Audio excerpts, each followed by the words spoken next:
নমস্কার বন্ধুরা, সবাই কেমন আছো? আশা করি সবাই ভালো আছো। আমি দেখো কতটা কাঁঠালের বীজ আর একটা ছোট্ট আলু সেদ্ধ করে নিই। এবার কড়াইতে তেল দিয়ে দিলাম। তেল দেওয়ার পরে তেলের উপরে আমি একটুখানি জিরে ফোড়ন দিয়ে দিয়েছি আর শুকনো লঙ্কা আর দিয়ে।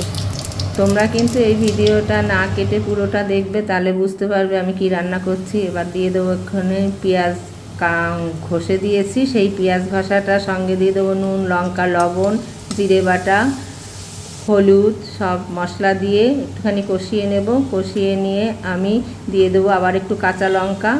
কাঁচা লঙ্কাটা দিলে ঝালটা ভালোই হয়, শুকনো লঙ্কা বেশি খাওয়া ভালো না, ওই জন্য কাঁচা লঙ্কাটা দিয়ে আবার একটু নেড়ে চেড়ে নিচ্ছি। নেড়ে চেড়ে নিয়ে এবার আমি দিয়ে দেবো সেই কাঁঠালের বীজ আর আলু।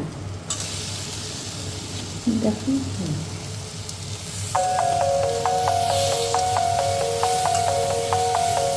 আমি কাঁঠালের বীজটা ভালো করে কষিয়ে নিচ্ছি।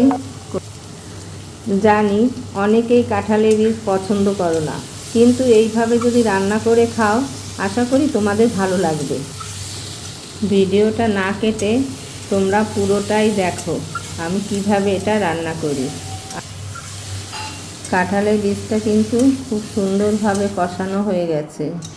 এবার আমি গরম জল বসিয়ে দিয়েছি। এই গরম জলটাই এই কষানো কাঁঠালের বীজের মধ্যে জল দেওয়ার আগে আমি একটুখানি চিনি দিয়ে দিলাম। চিনিটা দিলে স্বাদটা একটু বেশি হবে। আমি এবার এই কষানো কাঁঠালের বীজের মধ্যে গরম জলটা দিয়ে দিলাম। জল তো দিয়ে দিয়েছি, এবার একটু নেড়ে চেড়ে আমি ঢাকনা দিয়ে ঢেকে দেবো। টকবক করে উঠেছে, আমি ঢাকনিতে এবার খুলে দিলাম। খুলে একটু নেড়ে চেড়ে এটা সিদ্ধ করা কাঁঠালের বীজ, আলুটাও সিদ্ধ করা, ওই জন্য বেশি ঢাকতে হবে না। আর পরিমাণ মতন ঝোল রেখে আমি গরম মশলা দিয়ে দিলাম। গরম মশলা দেওয়ার পরে একটু নেড়ে চেড়ে আমি এটাকে দমটাকে নামিয়ে দেবো।